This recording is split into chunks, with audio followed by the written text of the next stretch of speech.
ராகுல் சந்தைக்கு பழங்கள் வாங்க வந்திருந்தான். ஆனால் காய்கறி சந்தையில் தன் முன்னாள் மனைவி காய்கறி விற்பதைக் கண்டு திகைத்து நின்றான். ராணிக்கு முன்னால் தரையில் கொஞ்சமாக காய்கறிகள் இருந்தன. அவள் சோகமாக அமர்ந்து வாடிக்கையாளருக்காக காத்திருந்தாள். அவன் மனதிற்குள் மகிழ்ச்சி அடைந்து, உன்னை விட 100 மடங்கு சிறந்த கணவன் எனக்கு கிடைப்பான் என்று சொன்னாயே. ஆனால் இவளுக்கு யாரோ சோம்பேறிதான் கிடைத்திருக்கிறான் போல. அதான் தன் மனைவியை கொண்டு காய்கறி விற்க வைக்கிறான் என்று முணுமுணுத்தான். அவன் விரும்பவில்லை என்றாலும் ராணி காய்கறி விற்றுக் கொண்டிருந்த இடத்தை நோக்கி நடந்தான். திடீரென்று ராகுல் தன் முகத்தில் ஒரு கைக்குட்டையை கட்டிக் கொண்டான். எப்படியும் இந்த 8 ஆண்டுகளில் அவன் நிறைய மாறியிருந்தான். கொஞ்சம் குண்டாகி இருந்தான். அவனுடைய நிறமும் சிவப்பாக மாறியிருந்தது. சூட் பூட் அணிந்திருந்ததால் அவன் ஒரு பெரிய அதிகாரி போல தெரிந்தான். முகத்தில் கைக்குட்டையை கட்டிய பிறகு அவனை அடையாளம் காணவே முடியவில்லை. அருகில் சென்று பார்த்தபோது ராணியிடம் வாடி போன சில உருளைக்கிழங்குகளும் மிகவும் பசுமையாக இருந்த சில தக்காளிகளும் இருந்தன. ஒரு மரப்பெட்டியில் மாம்பழங்கள் இருந்தன. அதன் மேல் காய்ந்த பொருட்கள் இருந்ததால் அவை சரியாக தெரியவில்லை. கொஞ்சம் பச்சை மிளகாயும் கரைபடிந்த 4 காலிஃபிளவர்களும் இருந்தன. சாலையோரம் தரையில் ஒரு துணியை விரித்து வைக்கப்பட்டிருந்த அந்த சிறிய கடையில் அவ்வளவுதான் பொருட்கள் இருந்தன. ராகுல் கவனித்தான். அவள் மிகவும் மெலிந்து போயிருந்தாள். அவள் முகத்தில் துளி கூட பொலிவு இல்லை.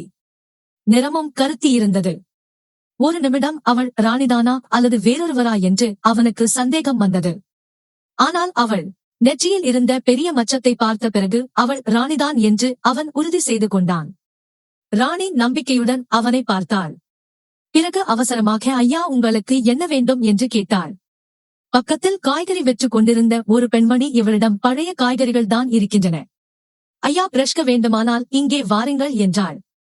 ஆனால் ராணி பதற்றத்துடன், பழையதே இல்லை ஐயா, வேணினால் அப்படி தெரிகிறது.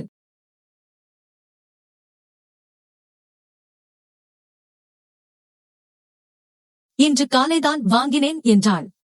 ராணியின் முகத்தில் இருந்த அந்த இயலாமையையும் கட்டாயத்தையும் கண்டு அவரது இதயம் படபடத்தது.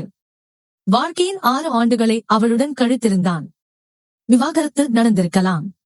ஆனால் அந்த 6 ஆண்டுகளில் சில அழகான மற்றும் மறக்க முடியாத நினைவுகள் இருந்தன. அவன் எதுவும் பேசாமல் மாம்பழத்தின் மேல் இருந்த பொருட்களை அகற்றிவிட்டு பார்த்தான். அவை நல்ல வகை மாம்பழங்கள்தான். ஆனால் பழையதாகி விட்டதால் தோல் சுருங்கி நசுங்கி போயிருந்தன. அவன் இவை உண்மையிலேயே கெட்டு போயிருக்கின்றன என்றான். ராணி பொறுமை இழந்து, இல்லை ஐயா, கெட்டு போகவில்லை. பார்க்கத்தான் அப்படி தெரிகின்றன. வாங்கிக் கொள்ளுங்கள் ஐயா. மாலை நேரமாகிவிட்டது. மலிவான விலைக்கு தருகிறேன் என்றாள். அவன் அங்கிருந்து போவது போல நடந்து கொண்டே, எனக்கு தெரியும், இவை கெட்டுவிட்டன என்று தோலை உரித்து பார்த்தால் உள்ளே கருப்பாக இருக்கும் என்றான். அவள் கெஞ்சும் குரலில், நீங்கள் ஒரு மாம்பழத்தை சாப்பிட்டு பாருங்களேன். பிடிக்கவில்லை என்றால் வாங்க வேண்டாம். 2 நாட்களாக என் மகளின் உடல்நிலை சரியில்லை. அதனால் கடையை சரியாக கவனிக்க முடியவில்லை என்றாள். மகள் என்ற வார்த்தையை கேட்டதும் ராகுலுக்கு ஒரு அதிர்ச்சி ஏற்பட்டது.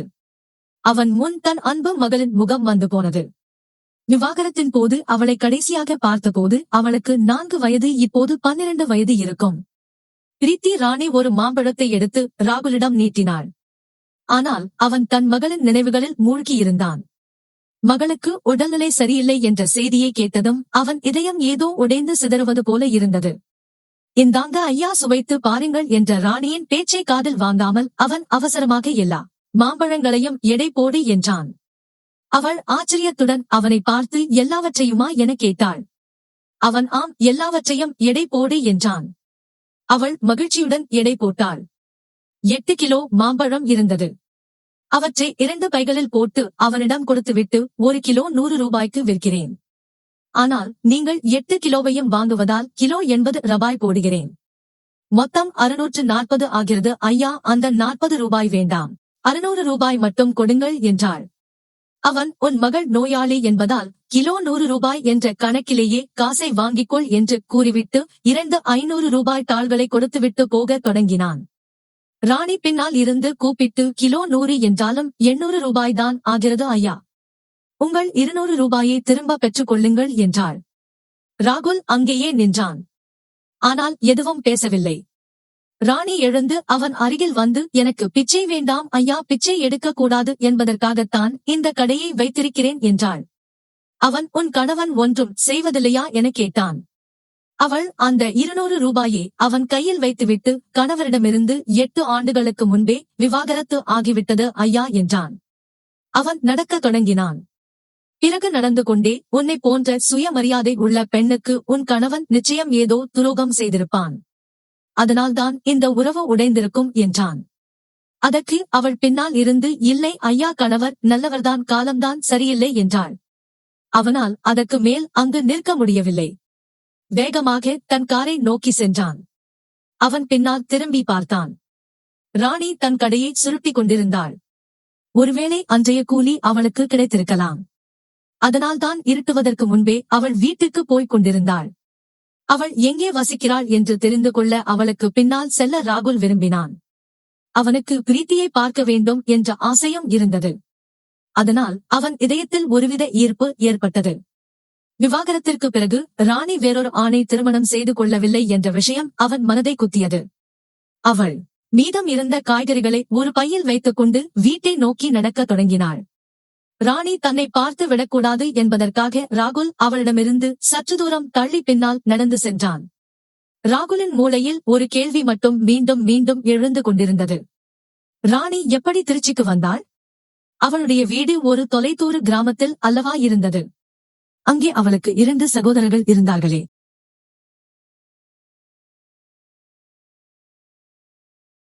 அவர்கள் எப்படி தங்கியை தனியாக விட்டார்கள்?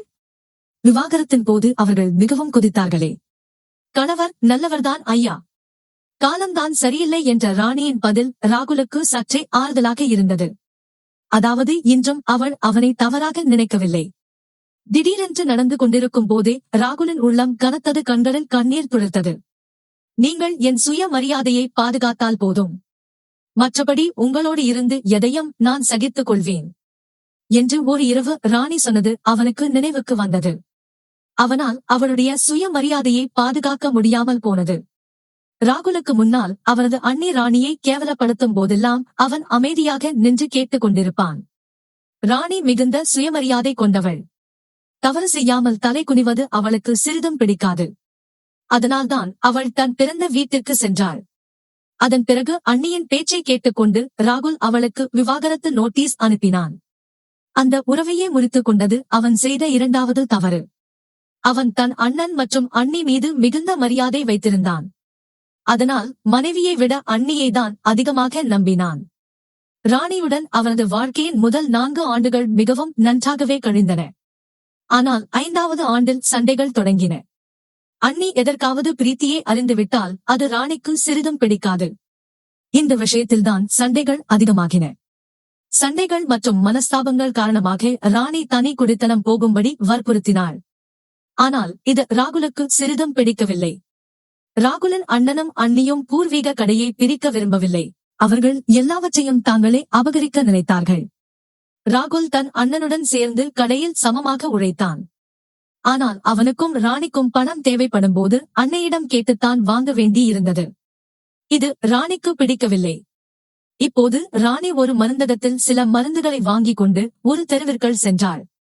ராகுல் ஒரு குறிப்பிட்ட இடைவெளியை பேணிக்கொண்டு அவளுக்கு பின்னால் சென்றான்.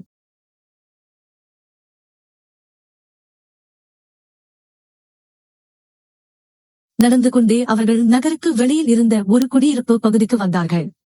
சிறிது தூரம் நடந்த பிறகு அவள் ஒரு பழைய வீட்டிற்குள் நுழைந்தாள். அந்த வீடு பார்ப்பதற்கு அறைகளே இல்லாத ஒரு பாழடைந்த கட்டிடம் போல இருந்தது. அங்கே முற்றத்தில் 2 கட்டில்கள் போடப்பட்டிருந்தன. ஒன்றில் பிரீத்தி படுத்திருந்தாள். மற்றொன்றில் ஒரு மூதாட்டி படுத்திருந்தாள். ராணி வந்ததும் அந்த மூதாட்டி எழுந்து உட்கார்ந்ததை ராகுல் பார்த்தான். அந்த முகத்தை பார்த்ததும் அவன் அடையாளம் கண்டு கொண்டான். அவள்தான் ராணியின் தாய், அதாவது ராகுலின் மாமியார். கூடவே பிரீத்தியும் எழுந்தாள். அவள் முன்பை விட வளர்ந்திருந்தாள். ஆனால் மிகவும் பலவீனமாக தெரிந்தாள். அவளை பார்த்ததும் ராகுலின் இதயத்திலிருந்து கண்ணீர் அருவியாக கொட்டியது. ஓடி சென்று பிரீத்தியை தன் நெஞ்சோடு அணைத்துக் கொள்ள வேண்டும் என்று அவனுக்கு தோன்றியது. அவன் நீண்ட நேரம் தவிப்புடன் பிரீத்தியையே பார்த்துக் கொண்டிருந்தான். அவன் கண்களிலிருந்து கண்ணீர் வழிந்து கொண்டே இருந்தது. ஆனால் அவன் எவ்வளவு விரும்பினாலும் அந்த வீட்டிற்குள் நுழைய முடியவில்லை. விரைவில் அவன் அங்கிருந்து திரும்பிவிட்டான். தன் சிரித்து மகிழ்ந்த குடும்பத்தை அழித்த அண்ணியின் மீது அவனுக்கு மீண்டும் மீண்டும் கோபம் வந்தது. விவாகரத்தின் போது அண்ணி உனக்கு விரைவில் 2வது திருமணம் செய்து வைக்கிறேன் என்று சொன்னாள். ஆனால் 8 ஆண்டுகளாகியும் அவள் எதையும் செய்யவில்லை. ராகுல் இந்த நகரத்தில் தனியாகத்தான் வசித்து வந்தான். வியாபாரத்தை முன்னேற்றுவதற்காக அவரது அண்ணன் இங்கே ஒரு கடையையும் 2 படுக்கை அறைகள் கொண்ட ஒரு வீட்டையும் வாங்கி கொடுத்திருந்தார். ராகுல் தனியாகவே அந்த கடையை நடத்தி வந்தான். வீடு கடைக்கு பின்னாலேயே இருந்தது. ராகுல் தன் வாழ்நாள் முழுவதும் சம்பாதித்து கொடுக்க வேண்டும் என்றும் அவன் பங்கு கேட்டுவிடக்கூடாது என்பதற்காகவும் அவன் மனைவியே இல்லாமல் இருக்க வேண்டும் என்றும் அண்ணனும் அண்ணியும் விரும்பினார்கள். அவனது அண்ணன் ஒவ்வொரு வாரமும் கடைக்கு வந்து லாப பணத்தை எல்லாம் எடுத்து செல்வார். ஆனால் கடவுள் கணக்கு தப்பாது என்பார்கள் அல்லவா? இறைவரின் அருளால் பிரிந்த அந்த தம்பதியினர் இருவரும் ஒரே நகரத்திற்கு வந்திருந்தார்கள்.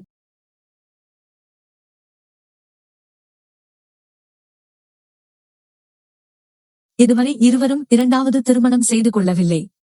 இனி எதுவும் நடக்கலாம். இப்போது ராகுல் தினமும் மாலை நேரத்தில் ராணியின் கடைக்கு செல்ல தொடங்கினான். முகத்தை கைக்குட்டையால் மறைத்துக் கொண்டு அங்கிருந்து நிறைய காய்கறிகளையும் பழங்களையும் வாங்கினான். ராணி பிரீத்தியை நன்றாக வளர்க்க வேண்டும் என்பதற்காக அவன் இதையெல்லாம் செய்தான். அவன் நாள் முழுவதும் யோசித்துக் கொண்டே இருப்பான். ஆனால் முகத்தை மறைக்காமல் ராணியின் முன்னால் செல்ல அவனுக்கு துணிச்சல் வரவில்லை. அவன் வாங்கி வரும் காய்கறிகளில் தனக்கு தேவையானதை மட்டும் வைத்துக் கொண்டு மீதமுள்ள காய்கறிகளை தெருவில் உள்ள விலங்குகளுக்கு உணவாக கொடுத்து விடுவான்.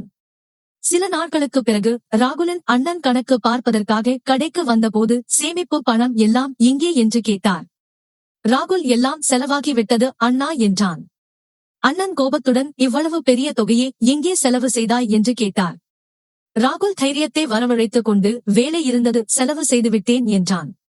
அண்ணன் எரிச்சலுடன் இதுவரை நீ ஒரு பைசா கூட வீணாக செலவு செய்ததில்லையே, இப்போது உனக்கு என்ன கெட்ட பழக்கம் வந்துவிட்டது என்றார். ராகுல் ஏன் கோபப்படுகிறீர்கள் அண்ணா? சம்பாதித்தது நான் தானே, அதனால் செலவு செய்தேன். எனக்கும் தேவைகள் இருக்கின்றன என்றான். அண்ணன் ஆத்திரத்துடன் என்னிடம் எதிர்த்து பேச உனக்கு வெட்கமாக இல்லையா என்றார். ராகுல் அமைதியாக நான் எதிர்த்து பேசவில்லை. ஒரு உண்மையை சொல்கிறேன். நான் சம்பாதித்தால் என்னால் செலவும் செய்ய முடியும். இந்த வீடும் கடையும் என் பெயரில் தானே வாங்கி இருக்கிறீர்கள். அதனால் இதை என்னிடமே கொடுத்து விடுங்கள். உங்களிடம் பூர்வீக வீடும் பெரிய கடையும் இருக்கிறது. அதன் மதிப்பு இதைவிட மிக அதிகம். நீங்கள் பூர்வீக சொத்துக்களை வைத்துக் கொள்ளுங்கள். இந்த சிறிய வீடும் கடையும் எனக்கு போதும். இனி நான் தனியாக வாழ விரும்புகிறேன் என்றான். அண்ணன் நீ என்ன பேசுகிறாய்? உன்னை எப்படி தனியாக விட முடியும்? இன்னும் உனக்கு திருமணம் செய்து வைக்க வேண்டும். உன் வாழ்க்கையை மீண்டும் அமைக்க வேண்டும் என்றார்.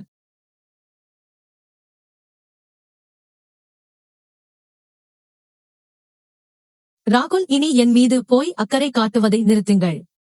நீங்களும் அண்ணியும் சேர்ந்துதான் என் மனைவியிடமிருந்து என்னை பிரித்தீர்கள். என் அழகான குடும்பத்தை அழித்தீர்கள். என் திருமணம் முறிந்து 8 ஆண்டுகள் ஆகின்றன. இதுவரை எங்காவது பெண் பார்த்தீர்களா? உங்களுக்கு என் மீது அக்கறை இல்லை. என்னை ஒரு வேலைக்காரனாகவே வைத்திருக்க விரும்பினீர்கள். அப்பா எனக்கு திருமணம் செய்து வைத்துவிட்டு இறக்கவில்லை என்றால் நீங்கள் இருவரும் எனக்கு திருமணமே செய்திருக்க மாட்டீர்கள் என்று முகத்திற்கு நேராக கூறினான். உங்களுக்கு இலவசமாக ஒரு வேலைக்காரன் கிடைத்துவிட்டான். கூடவே என் சொத்துக்களும் கிடைத்துவிட்டன. பிறகு ஏன் நீங்கள் எனக்கு திருமணம் செய்து வைப்பீர்கள்? இப்போது நானே என் திருமணத்தை செய்து கொள்வேன். கடவுளுக்காக என்னை என் போக்கில் விட்டு விடுங்கள். இனிமேலும் எனக்கு ஏதாவது தீங்கு செய்ய நினைத்தால் நான் கிராமத்திற்கு வந்து எல்லா சொத்துக்களிலும் என் பங்கை வாங்கி விடுவேன். ராகுலின் அண்ணன் இப்போது தன் தந்திரம் வலிக்காது என்பதை புரிந்து கொண்டார். அவருக்கும் அவர் மனைவிக்கும் இங்கே இனி வேலை இல்லை. அந்த போய் உறவின் முகமூடி கலன்று விழுந்தது. தன் தம்பியின் பங்கை பறித்து தன் மகனுக்காக அதிக சொத்து சேர்க்க நினைத்த அவரது கனவு தகர்ந்தது. அவர் அங்கிருந்து அமைதியாக வெளியேறினார். ராகுல் இப்போது அண்ணன் மற்றும் அண்ணியின் பிடியிலிருந்து விடுபட்டு விட்டான். அவன் மனம் முழுவதும் ராணி மற்றும் மகளின் நினைவுகளிலேயே நிறைந்திருந்தன. அதனால் மதிய நேரத்திலேயே ராணியின் கடைக்கு சென்றான். அன்று ராணி ஓரளவு நல்ல உடைகளை அணிந்திருந்தாள். ஆனால் அவள் கண்களில் கவலையும் சோகமும் தெரிந்தன. அருகில் சென்றதும் ராகுல் உங்கள் மகள் இப்போது எப்படி இருக்கிறாள் என்று கேட்டான். ராணி அவனை உற்று பார்த்துவிட்டு ஏன் அவள் உங்கள் மகள் இல்லையா என்றாள். ராகுல் திடுக்கிட்டான். முகத்தில் கைக்குட்டை கட்டியிருந்தும் ராணி தன்னை எப்படி அடையாளம் கண்டு கொண்டாள் என்று வியந்தான். ராணி அவன் கண்களை பார்த்து பேசத் தொடங்கினாள். தினமும் அவளுடைய நலம் விசாரிக்க வருகிறீர்களே, பிரீத்தியை சந்தித்தால் என்ன உங்கள் அண்ணனும் அண்ணியும் மகளை பார்க்க கூடாது என்று தடுத்திருக்கிறார்களா என்றாள். ராகுல், நான் அண்ணன் மற்றும் அண்ணியுடன் இருந்த எல்லா உறவுகளையும் முறித்துக் கொண்டேன் என்று கூறி தன் முகத்தில் இருந்த கைக்குட்டையை அகற்றினான். கண்களில் கண்ணீருடன் அவளை பார்க்க வேண்டும் என்று என் மனம் ஏங்குகிறது என்றான். ராணி, போய் பாருங்கள், நான் எப்போது தடுத்தேன்? உறவு என்னோடுதான் முறிந்தது, மகளோடு இல்லையே என்றாள். ராகுல், நீ என்னை எப்படி அடையாளம் கண்டாய் என்று கேட்டான். அதற்கு ராணி, நான் உங்கள் மனைவியாக இருந்தவள். உங்கள் நடையை வைத்தே உங்களை என்னால் அடையாளம் காண முடியும். முதல் நாள் நான் கவனிக்கவில்லை, ஆனால் இரண்டாம் நாளே அடையாளம் கண்டுவிட்டேன் என்றாள். ராணி தொடர்ந்து பேசினாள். ஒவ்வொரு முறையும் பிரீத்தியை பற்றி நீங்கள் கேட்கும்போது உங்கள் கண்களில் ஒரு வலி தெரிந்தது. அது ஒரு தந்தையின் கண்களில் மட்டுமே இருக்க முடியும். உங்கள் முகத்தை நீங்கள் மறைத்திருக்கலாம், ஆனால் மகளை பார்க்க துடிக்கும் அந்த தவிப்பை உங்கள் கண்களில் மறைக்க முடியவில்லை. வீட்டின் முகவரியை தருகிறேன், அங்கே சென்று பிரீத்தியை பாருங்கள். நான் மாலையில்தான் வீட்டுக்கு வருவேன் என்றாள். ராகுல் அவளை பார்த்து, இல்லை, நீயும் என்னோடு வா, அப்போதுதான் என்னால் அவளிடம் பேச முடியும். அவள் என்னை பிரிந்தபோது மிக சிறியவள், இப்போது என்னை அடையாளம் தெரியாது என்றான். ராணியின் கண்களில் கண்ணீர் முட்டியது. அதை மறைத்துக் கொண்டு, அவள் திருமண ஆல்பம் இன்றும் என்னிடம் இருக்கிறது. அவள் தினமும் உங்களை பார்க்கிறாள். உங்களை அவள் மறக்கவே இல்லை.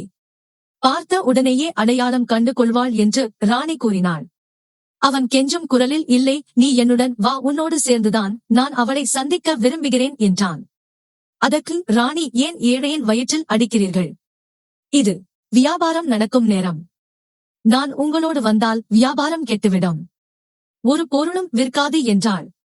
அவன், எல்லா பொருட்களுக்கும் நானே பணம் தந்து விடுகிறேன், ஆனால் நீ என்னுடன் வா, தயவு செய்து, இதற்கு பிறகு உன்னை தொந்தரவு செய்ய மாட்டேன் என்றான். இதை கேட்ட ராணிக்கு ஒரு அதிர்ச்சி ஏற்பட்டது.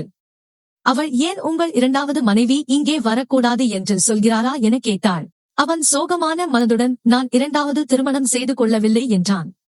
இதை கேட்டதும் ராணியின் மனதிற்குள் ஏதோ ஒரு நிம்மதி ஏற்பட்டது. அவள் அவனுடன் செல்ல சம்மதித்தாள். பக்கத்து கடைக்காரரிடம் தன் கடையை பார்த்து கொள்ள சொல்லிவிட்டு அவனது காரில் ஏறி வீட்டை நோக்கி புறப்பட்டாள். வழியில் ராணி, நீங்கள் இந்த நகரில் என்ன செய்கிறீர்கள் என்று கேட்டாள். ராகுல் எல்லா உண்மைகளையும் சொன்னான். தான் இனி எப்போதும் இந்த நகரத்திலேயே இருக்கப் போவதாகவும் அண்ணன் அண்ணியோடு இருந்த உறவை முழுமையாக முறித்துக் கொண்டதாகவும் கூறினான்.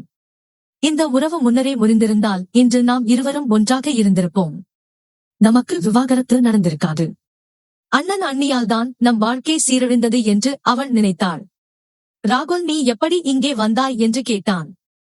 அவள் வருத்தத்துடன், அண்ணன் மற்றும் அண்ணிகளுக்கு நான் ஒரு சுமையாகிவிட்டேன். ஆரம்பத்தில் எல்லாம் நன்றாகத்தான் இருந்தது, ஆனால் பிறகு அவர்களின் உண்மையான முகம் தெரிய ஆரம்பித்தது. ஆரம்பத்தில் என் சகோதரர்கள் எனக்கு ஆதரவாக இருந்தார்கள், ஆனால் பிறகு அவர்களும் தங்கள் மனைவிகளின் பேச்சை கேட்க தொடங்கினார்கள். உங்களுக்குத்தான் தெரியுமே, நாய்க்கு போடுவது போல எரியப்படும் ரொட்டியை என்னால் தின்ன முடியாது. இப்போது நான் இருக்கும் வீடு என் மாமா உடையது. மாமா குடும்பத்தினர் இப்போது இந்த நகரில் இல்லை, சென்னையில் இருக்கிறார்கள். வீட்டின் சாவி அம்மாவிடம் இருந்ததால் நாங்கள் இங்கே வந்துவிட்டோம். வீடு கொஞ்சம் பழையதுதான்.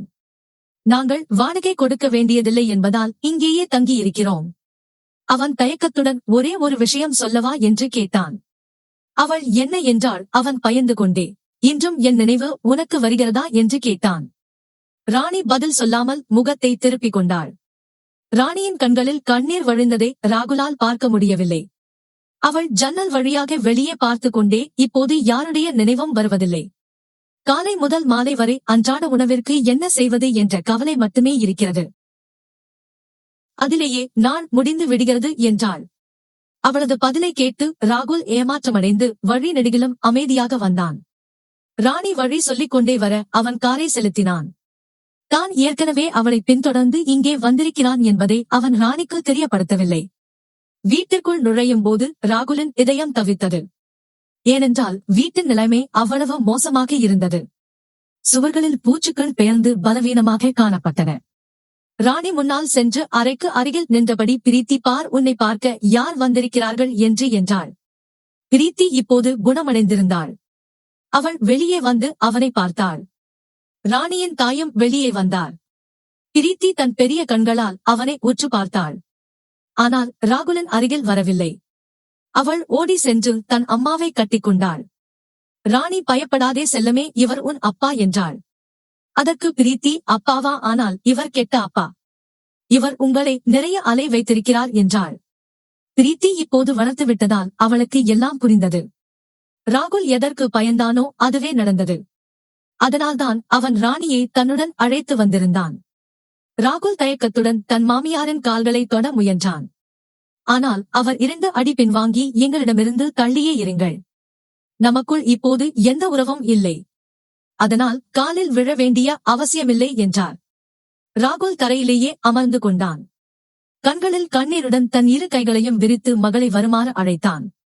அவனது கண்கள், என் செல்லமே, ஒருமுறை வந்து என் நெஞ்சோடு அணைந்து கொள் என்று கெஞ்சுவது போல இருந்தது. பிரீத்தி தன் அம்மாவை பார்த்தாள்.